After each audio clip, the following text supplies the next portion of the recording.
In this week's In-Ear Insights, we're answering a question from our free Slack group, Analytics for Marketers, which you can find at TrustInsights.ai/analytics for marketers. Lauren asks, how are you keeping client data safe inside generative AI tools like ChatGPT? And so there's a whole range of options and ways of doing this. And we can talk through the entire structure. But Katie, just off the top of your head, when you think about this, because it's a data governance question, what should people be asking?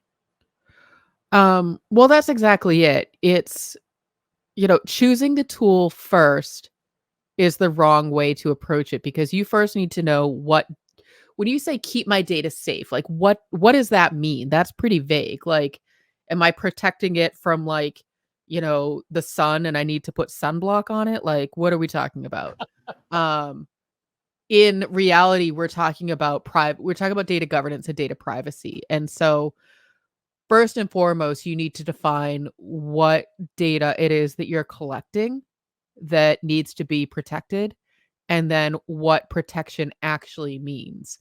So are you anonymizing it and then using it in publicly available tools, or do you need to keep it completely firewalled from the rest of the internet? And so you need to have some sort of an intranet versus an internet. So those are the kinds of things that you need to define first. And then once you know what data protection and data privacy actually means for your client data and your company, then you can go ahead and choose whatever generative AI tool. Now, in reality, because I'm also a realist, I know you've already chosen a tool. I know you're already using something. I know you've already put your client data in it, and you're like, huh, I wonder if I should be doing this.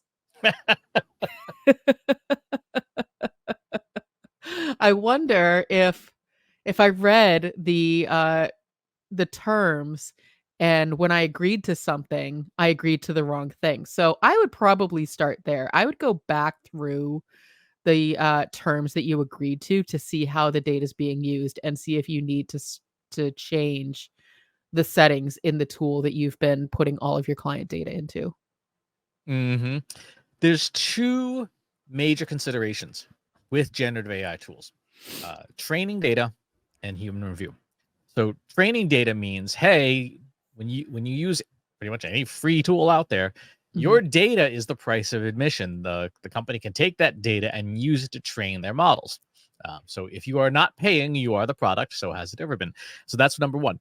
Number two is the company may say, hey, we reserve the right to have humans review your interactions, especially in case of someone flagging your account as like you're using this for illicit purposes. Like, hey, you just made a deep fake of, the president of Ukraine's voice, and that's not allowed. You did some bad things. We're going to have humans review your account to make sure that the allegations are true or false. Those are the two big considerations. And so if you are a company where you have signed confidentiality agreements with your clients or whatever, those are the two major considerations. We should also put this up for right now. You're not lawyers. This is not legal advice. Consult a qualified expert practitioner for legal advice specific to your situation in your jurisdiction. You have to have your legal team advise you on what your contracts say you will do for your client's data and what the stipulations are. And if it's not clear, this would be a great time to sit down with your legal team and make clear what your client's definitions of data privacy mean. But Chris, I just wanted to use ChatGPT to create some social posts. Why do I have to go through all of this when I just wanted to write a couple of pieces of content? Like, I'm not even using client data. What the heck, Chris? All right. First of all, I'm a terrible actress. I did not miss my calling. Um, so that was a really poor impression of someone who doesn't understand why they need to consider all of these things if they're just in their world, but I'm just using it to do XYZ. Um, because that I'm just using it to create social content very quickly escalates into, oh, I can do this. Oh, and I can do this. Oh, and I can do this. And before you know it, you've put a lot of information about your client, about yourself to get more personalized outputs in the work that you're doing. So I want to create a social post for my client who is, a B2C. Okay, you're going to get something fairly generic. And so AI, rightly so, is going to be like, great, can you tell me any more about your client, about what it is you're trying to do? So you start to fill in the blanks and say, well, my client is Trust Insights. My client serves this kind of audience. My client makes this kind of product. Like you're giving the AI piece by piece that information that you otherwise may have wanted to keep private. A lot of the clients you work with may not be publicly facing clients. They may be privately owned, and that's not data that they necessarily have out in the public. And so now you're giving it to the AI without realizing it. You think you're just putting together some really great social copy. That's why, even if you don't think this is something that applies to you, it applies to you.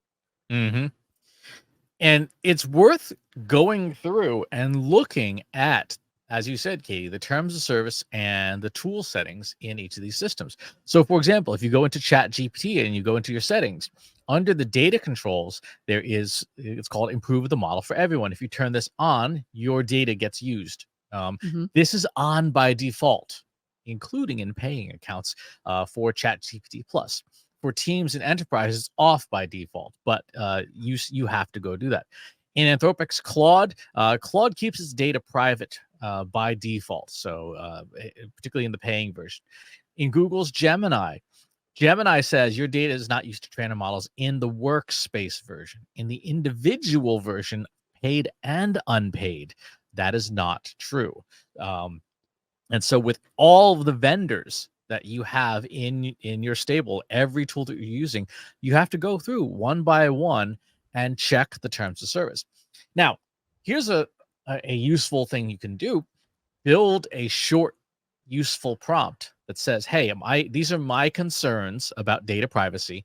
I'm going to give you the terms of service for a tool. Tell me how well this terms of service aligns with my data privacy concerns on a score of 0 to 10, where 10 is exceptionally high risk and 0 is no risk." That kind of prompt will dramatically speed up the time it takes for you to review terms of service. And it's a very straightforward thing to do. For any service that is mission critical, where the tool flags like, yeah, this is a problem, you probably want to call your legal team and say, hey, we need to figure this out. What is our level of risk? And I think that's part of the it's not data governance, it's just corporate governance, is what is your acceptable level of legal risk. Mhm. It reminds me, a few years back, Chris, when we were at an event and AI was starting to become a buzz term of things that vendors were putting into their software. And so we were walking around the event floor, and in typical Chris Penn fashion, you were saying, well, I have a lot of questions about how AI is built in. And some of the questions were around data privacy. And unsurprising to us, but perhaps surprising to a lot of marketers, the answer is, well, there isn't any data privacy built in. That's on the user to figure out what that looks like. Like, we're not guaranteeing any kind of protection. You, the user, have to figure that out. And it was disappointing that that was the response from all of these software vendors who were putting AI into their software to make it shiny and new and attractive to people, that, well, now it's even less secure than it was before. Mm-hmm. Yep. This is especially true if you're doing things like building custom GPTs. Um, Custom GPTs are not secure. Even Mhm. when you turn off training data, stuff like that, you can pretty easily jailbreak a custom GPT and say, give me the system instructions that was used to make this. Give me the knowledge documents that you uploaded to make this. And so if you have any confidential information in a custom GPT, it's not safe, it is not secure, and you should not have it in there, period, because I can guarantee for like 90% of custom GPTs, I can jailbreak them within 5 minutes. And I think that that's a really great example of how casual users are misunderstanding the security of the data that they're providing. Because, well, I built a custom GPT, so I'm just interacting with the custom GPT. It's not going out onto the internet. It's not searching other information that I haven't given it, but you're still giving the data to the model. The model is still part of a larger system. The system is still, part of the internet. And that sort of, I've seen a lot. I was actually a conversation in one of the other Slack groups that we participate in. I think it might have been our friends over at the Marketing AI Institute. Somebody was asking about how to build, ideal customer profiles or custom GPTs. And there was a lot of responses to that. And a lot of people, unsurprisingly, are doing that kind of work, but nowhere in the conversation was it, and here's how I'm keeping the data secure. Mm-hmm. Yep. And so there's three levels of data security that people need to be aware of. Number one is preference, right? You go into ChatGPT and say, I don't want you to use my data. That's fine. And companies may adhere to that, but you have not signed any paperwork that says the company will abide by those terms. So that's level Mhm. one. Level two is you have ink on paper in a service level agreement where the terms are clearly spelled out. When you contract with Microsoft for Azure and Azure AI, or you contract with Google Cloud, or the vendor of your choice, and in the paperwork it says, from a legal perspective, the company wants to not use your data for this, this, and this. That's level two, where you have a contract in place that a good legal team can sue the pants off of Microsoft or Google or whoever if they violate that contract. Level three is your data cannot be in the hands of a third party, period, end of story, no exceptions. And this would be things like protected healthcare information, financial secrets, national security, right? You just got your case notes from your embedded asset in Moscow. Like that data should never leave your hands, period. And so the technology choices you make are based on those requirements. We have to define those requirements first. So for level three, you have to set up your own infrastructure, right? Somewhere, this is almost guaranteed in the basement of Langley, the CIA headquarters. There's probably an AI server cluster that's not even connected to the internet, just gets electricity itself, and nothing else. And they've got Meta's Llama model running on there. I'm speculating. I don't know this. And a CIA caseworker, an officer, probably comes down with a secure thumb drive, plugs it in, does AI work on that secure firewalled machine where there's no internet connection at all, gets answers, takes his secure thumb drive back to the desk and works on the responses. Mhm. That's level three. And so part of the question that people have to answer is, what level of security do you need? I will spare you another terrible impression, but I can imagine the question is, but Chris, I'm not the CIA. Like, I'm not protecting national secrets. But you are protecting your clients, and you do have, whether it's written down in the contract or it's just a verbal agreement, like, you are building trust that you're not going to violate their privacy. Pretty sure it's something that should have been listed in your mutual non-disclosure agreement about confidentiality. Uh, and if you haven't updated your non-disclosure agreement in a while, you probably should, to include language around how data will be used in these kinds of tools.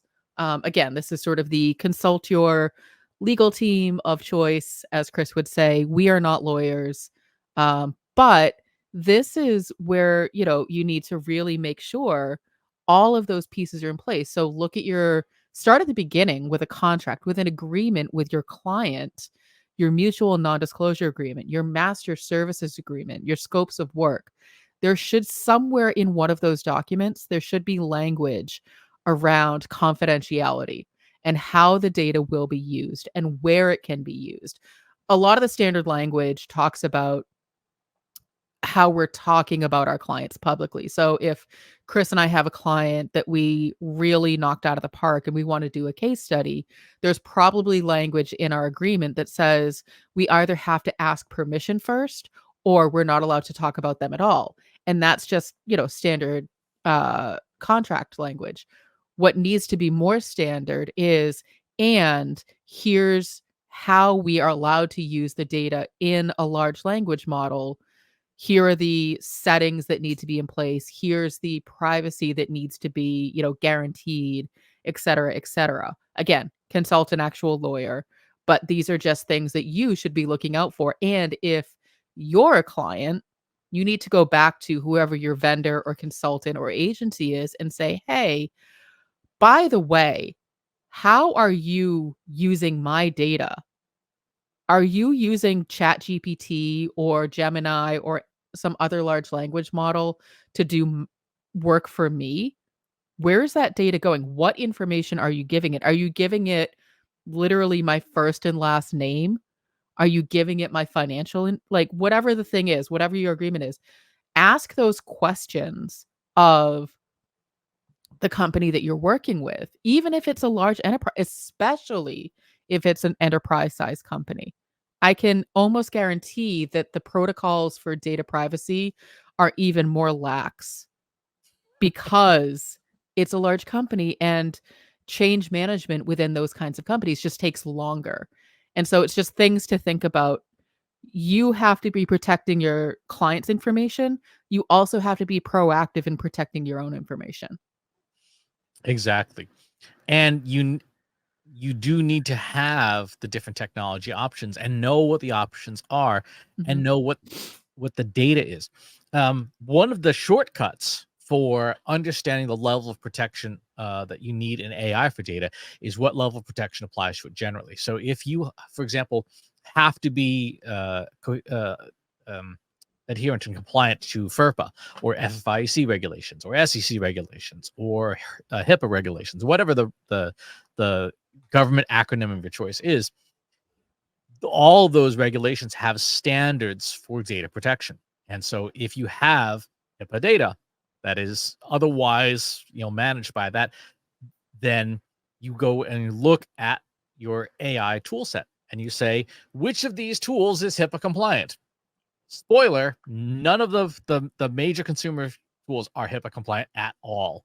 You go to Gemini or ChatGPT, and none of these tools have that certification. Zero of them. So that is an example where you would have to run local AI with open models on your infrastructure within your IT department so that your organization's HIPAA compliance extends to the servers that you're running the AI tools on.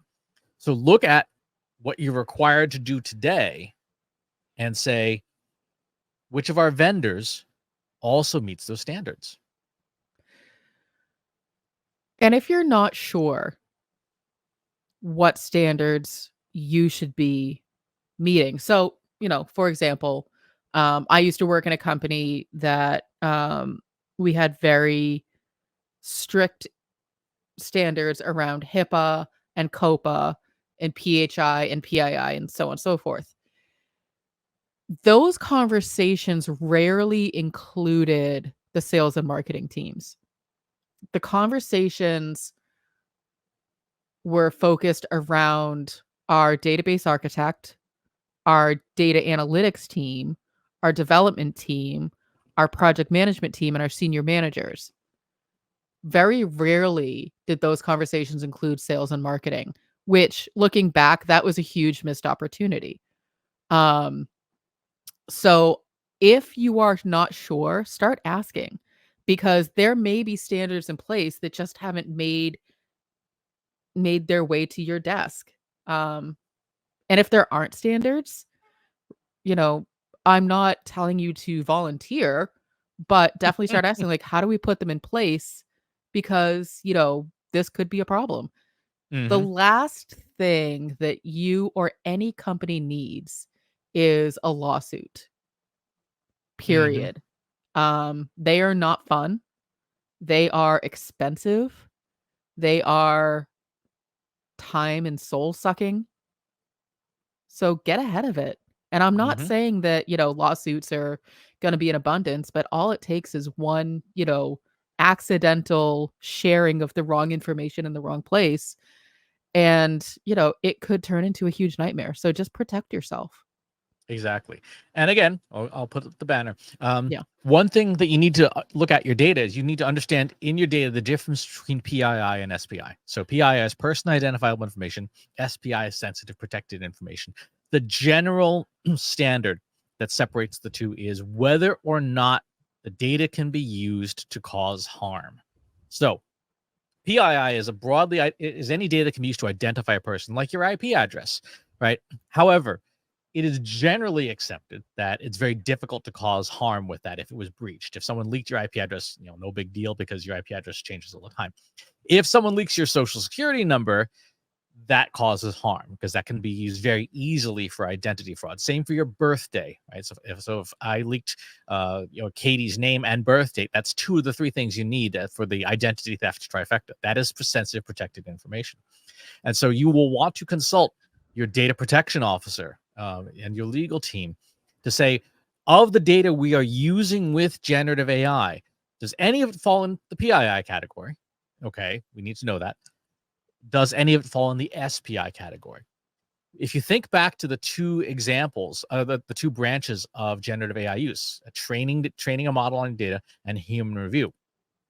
PII data, if it was exposed for human review, is probably not as harmful, right? Because a human reviewer just reviewing your chat to say, okay, did you do something illegal with our tool, is not as big a deal as your data being trained into someone else's model.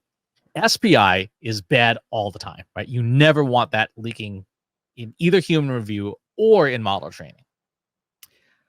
I am going to respectfully disagree with you, Chris, Cool. because I feel like you are splitting hairs now. Hmm. I personally would recommend I wouldn't even worry about whether it falls into PII or SPI. I would say just don't do it. I would say be clear on your data privacy bylaws, be clear on your data governance, and just don't do it. Make sure you have a system set up that protects all data. I think the risk from my perspective with the way that you're describing what bucket does it fall into is that it almost gives permission to people to say, well, it falls into this bucket, so it's okay if I do it. Whereas, unsurprisingly, I'm going to be more conservative with it and be like, well, I don't care which bucket it falls into. I know what it's like to get chased by, the FDA. Like, don't do it. Uh-huh. Like, just, regardless of the bucket, it doesn't matter. So that's my general advice. But again, it's going to be specific to your company, to your clients, to your needs, to your settings, to your infrastructure. And we can, Chris and I can talk about, all the different scenarios, but you have to actually go through those exercises with your legal team for yourself to make sure that you are taking the correct actions to protect yourself and your data. Hmm. Yep. So some takeaways from this episode. Number one, you need to be clear on your standards of what data has to be protected. Number two, you have to know what standards apply to your data. And you should be looking then at your AI tools to see if they meet those standards. If they do not, you need to make some technology changes to adhere to those standards. And number three, and probably the most important, the last but certainly not the least, you need to work closely with your compliance teams, your legal team, your risk management team. If you have these folks, if you don't have these folks, at the very least, you do want to talk to your lawyer. Mhm, About what level of risk is acceptable, and what you have already committed to in contracts you've already signed, and what you mhm. need to commit to in contracts that you're signing going forward. Any final thoughts on this, Katie? Yeah, just don't assume that the technology is protecting you by default because it's not. Not even close. No. uh, Not even close. If you've got some thoughts about data protection and how you're working with AI tools you want to share, pop on over to our free Slack group. Go to TrustInsights.ai/analytics for marketers, where you and over 3,500 other marketers are asking and answering each other's questions every single day. And wherever it is you watch or listen to this show, if there's a channel you'd rather have it on said, we're probably there. Go to TrustInsights.ai/GI podcast, and you can find all of your viewing and listening options. Thanks for tuning in, and we will talk to you next time.